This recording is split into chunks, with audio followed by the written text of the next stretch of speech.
Here's the new Porsche 911 GT3. I'm at a racing circuit. We're going to find out if it's any good because I'm going to hoon it around here and have an absolute blast when you get to watch me doing that.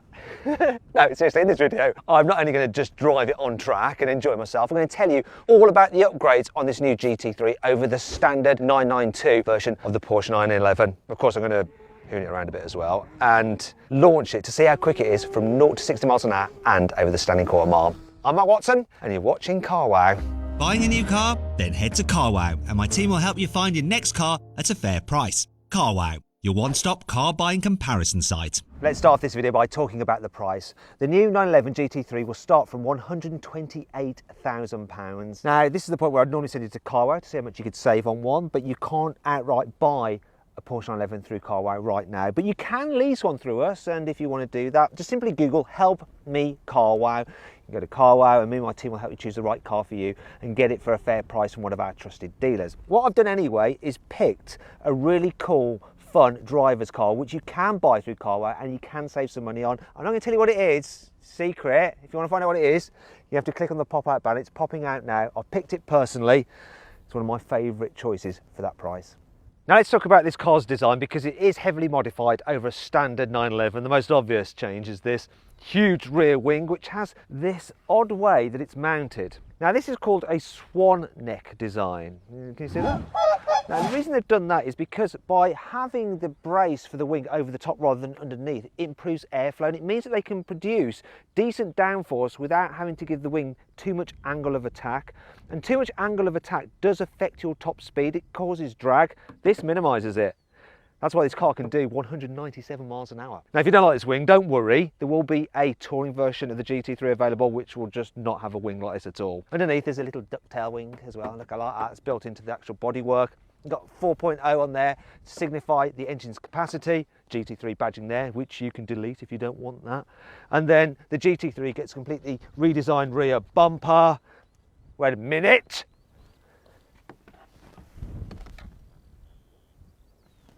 What the f is that? It's a fake vent on a GT3. Let's move on. At least this diffuser isn't fake, it does actually work. And a key characteristic of a GT car, the exhaust pipes centrally mounted rather than out to the side like on the normal 911. From the side, there aren't many changes over the standard 911. You do have a slightly wider front track by 48mm. These side skirts here in black. Classic GT3 central locking wheels like you get on a racing car. If you've got the carbon ceramic brakes, then you get yellow calipers. You can also get different colours on the wheels if you want them. You have to pay extra, of course. Likewise, you have to pay extra if you want these carbon fibre door mirrors. And it's £2,500 if you want the carbon fibre roof. I think if you're paying this kind of money, you may as well get that carbon roof because it just looks cool. Here at the front, there are some big changes. The GT3 gets completely redesigned front bumper, lower splitter as well, improves your airflow, your downforce, and cooling of the radiators. Look, there's vents absolutely everywhere. Vents here as well on the bonnet, which brings on to this. Look, bear with me. Check this out. So, according to Porsche, this GT3 is the first mass-produced car in the world to get, wait for it, to get a carbon fibre plastic reinforced bonnet. There you go. Now let's talk about the chassis upgrades, and I'm actually starting off inside because this car actually sits low to the ground by 20mm compared to a normal Carrera 2S. And the spring rates are twice as stiff as on that car. But to ensure that it's not completely awful to drive on the road, you do get special adaptive dampers designed for this car to make sure that you can live with it as a daily as well as hoon it on track. That isn't the most interesting thing about the suspension though. You see, this car actually shares its front suspension setup with the 911 RSR race car. It's the first road-going 911 to have double wishbones on the front rather than McPherson struts. It's big news that. To make sure that the GT3's new front end suspension system doesn't completely run away from the rear end, they've had to tweak the rear suspension as well. And all round, the car is fitted with racing style rose joints to make it more responsive and give you a better feel. I'm not going to explain what rose joints are here, not because I have no idea, it's because it's long-winded and boring. Just Google it. Hey Google, what are rose joints? Sorry. Now, if you're not happy with the way the guys and girls at Weissach have set this car up, don't worry. You can just head down to your local tyre fitter and they can adjust everything, the camber, the toe angle and the anti-roll bar stiffness. I'm sure it'll be much better then. The GT3 also gets rear wheel steering as standard. Now I'm not going to bore you with how that works, but if you need to know, let's do it again. Hey Google, how does rear wheel steering work? Sorry for triggering your Google systems. Back from a search. Oh, I did it to myself. Classic. The GT3 comes with a limited slip differential as standard over the rear axle, and that can send power to the wheel with the most grip to help blast you out of turns.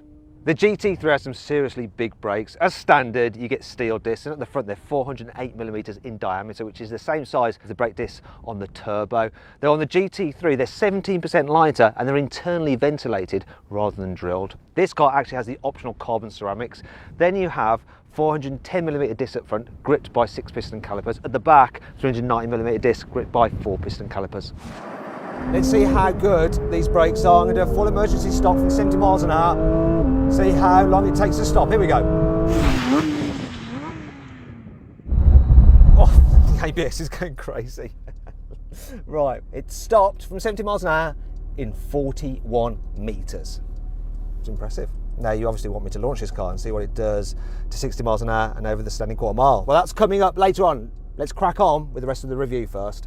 Now let's talk about this engine, because it's motorsport derived, 4 litre, naturally aspirated, flat 6, 510 horsepower, 470 newton meters of torque, and a red line at 9,000 RPM. Oh yeah, it loves to rev. Now do you want to hear it? Of course you do. I'll just start it up. Oh yeah, have a listen to this. Soft limiter. Can I get round it?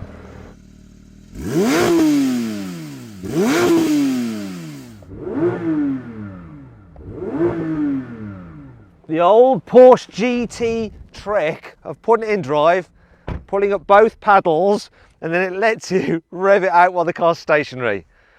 Sounded awesome. Here on the inside, the GT3 gets a few upgrades over the normal 911. So as standard, you get Alcantara on the steering wheel, and there's Alcantara here on the inlays and on the glove box, and here on the gear gaiter. Speaking of which, rather than the little selector you get in the normal 992 for the automatic gearbox, you have like a proper old school lever. Also, you've probably noticed these seats, carbon fibre buckets, they're actually optional extra. But the GT3 does have sports seats as standard, and they're normally 4-way electrically adjustable, though you can upgrade those seats to be 18-way electrically adjustable. This car also has the optional kind of blue stitching, and you can have lots of different colours in here if you want to brighten things up a bit. And you probably noticed that as well, look, a roll cage. That's not standard either, it's part of the Club Sport pack, and that also includes some racing harnesses and a fire extinguisher, though all GT3s do have the rear seat delete.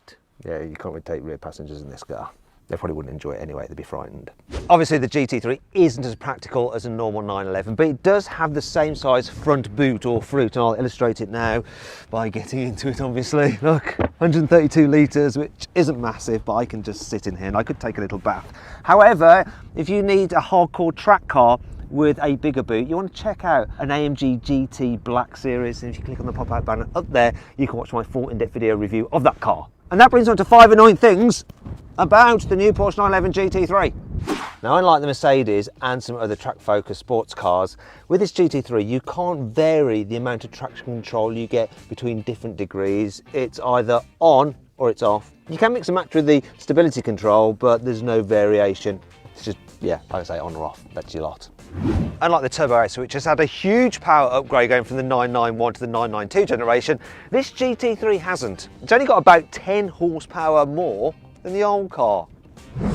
Even though this GT3 is very expensive to begin with, Porsche will still want to rinse you out on some options. I mean, it's quite unbelievable to think that this GT3 car, which is a track car, doesn't get the sports chrono as standard. I mean, really it should. We'd like to have a look at the engine on this car. Well, there is a button inside the cabin which looks like it's a release for an engine cover, so I'm just going to press it. Unfortunately, all it does is open this little flap, which allows you to get to the oil and the coolant. Important that, but if you want to see the engine on this car, you have to get it up on a ramp and look at it from underneath. Right, I need to come up with one more bad thing on this car, so I've got the full 5, but I'm really struggling. So I think I'm just going to mention this fake vent again, because it is... It's not all negative though. Here's 5 good things about this car. Aerodynamics are a really important part of this new 911 GT3. So obviously you've got that wing, you've got the rear diffuser, and you've also got two front splitters you can adjust manually.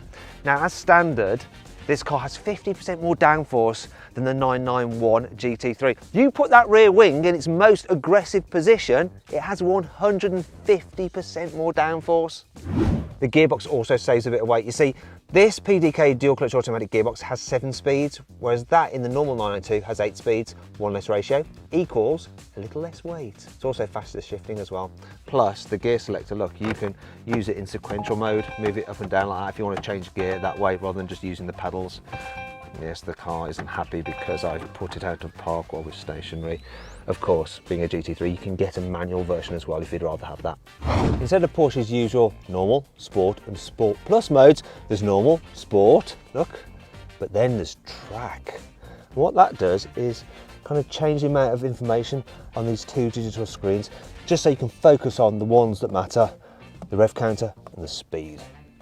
This new GT3 may be slightly bigger and packed with more tech than the old GT3, but it only weighs 5 kilos more. It comes in at just over 1400 kilos. Now, they've achieved that by fitting certain lightweight parts. For instance, this new car gets lightweight glass. Look, you can see it's like reinforced in the back there. That saves 5 kilos over the glass in the old car. You've also got a lightweight stainless steel exhaust system. That saves another 10 kilos, as does a lightweight battery. And that carbon bonnet, that saves 2.5 kilos. This new 992 GT3 has been timed around the Nürburgring at 6 minutes, 59.927 seconds. So it managed to crack the 7-minute barrier, which is impressive. Now, CarWow rules state that whenever I mention the Nürburgring, I need to be kicked in the ass. The old 991. That is the question. But there's no one around here to kick me, so I guess I'm just gonna have to try and do it myself. This is weird. All right, let's see what this GT3 feels like to drive. Let's put it into comfort mode. Very silly. Let's go. Start the only way I know how to start.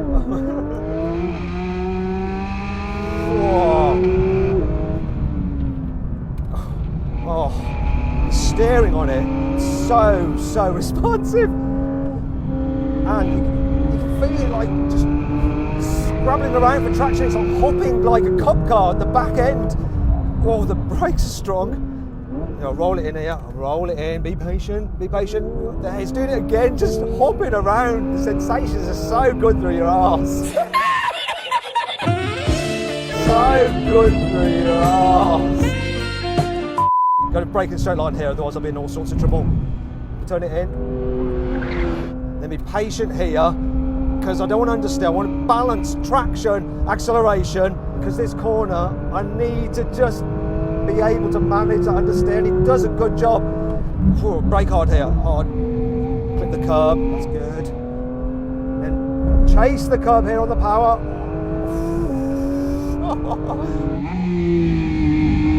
Late apex on this one. So get the power down now, coming out. Oh, there it is again, hopping around. This thing is a race car. It is an absolute race car. Oh, steady it on the power there. It was starting to come around a bit. Just applied a bit of throttle and it just gripped up again. There it is, it's coming around. So accelerate, accelerate, just power, power, power, and it just puts the weight over the back end. Got to be brave here. Big ball time. Oh, this thing gives you big balls. Right, calm down, Watson.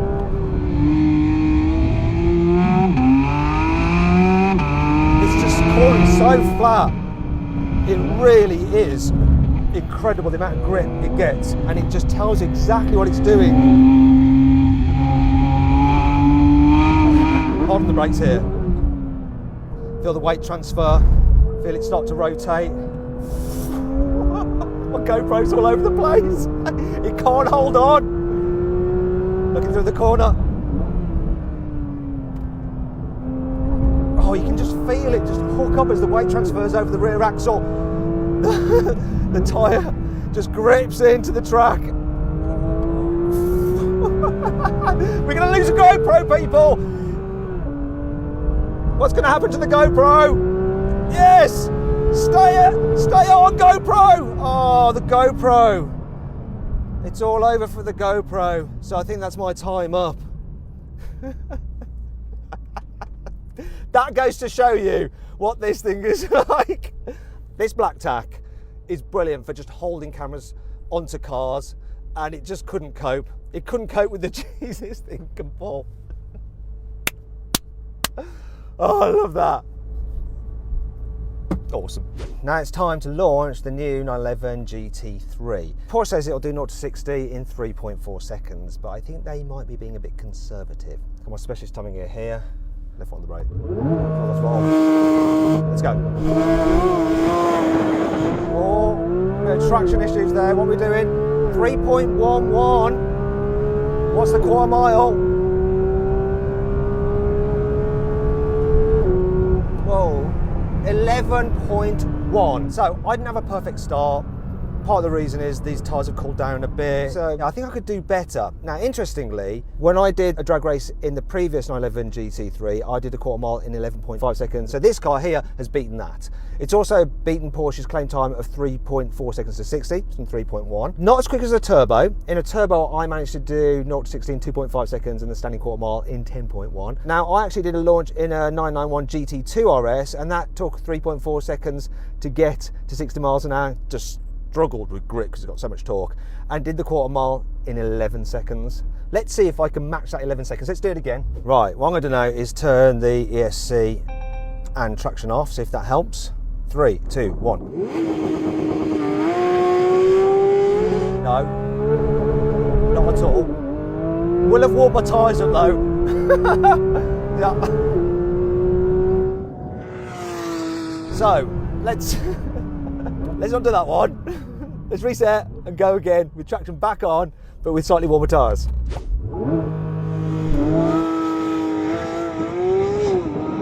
That was better. Come on, what you got? 2.87 to 60. Quarter mile's gonna be good. Come on, what are you gonna do? There we go. Whoa! That is impressive. 10.85 seconds quarter mile. I can't believe how much Porsche are lying about the 0 to 60 time. 3.4 seconds to 60. My arse. My arse. And it didn't hook up perfectly then either. And that quarter mile time, absolutely amazing. Now, if you want to see me try and launch the GT2 RS, just click on the pop-out banner up there. You can go watch that video. Oh, this thing is immense. Do you know what? I felt like I've forgotten to do something. What is it? Oh yeah, I remember. Silly me.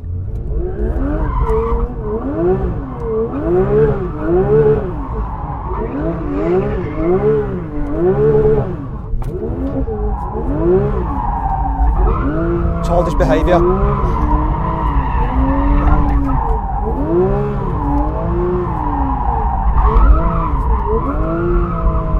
Right, that's enough of that. I think that's all the review boxes ticked now, isn't it?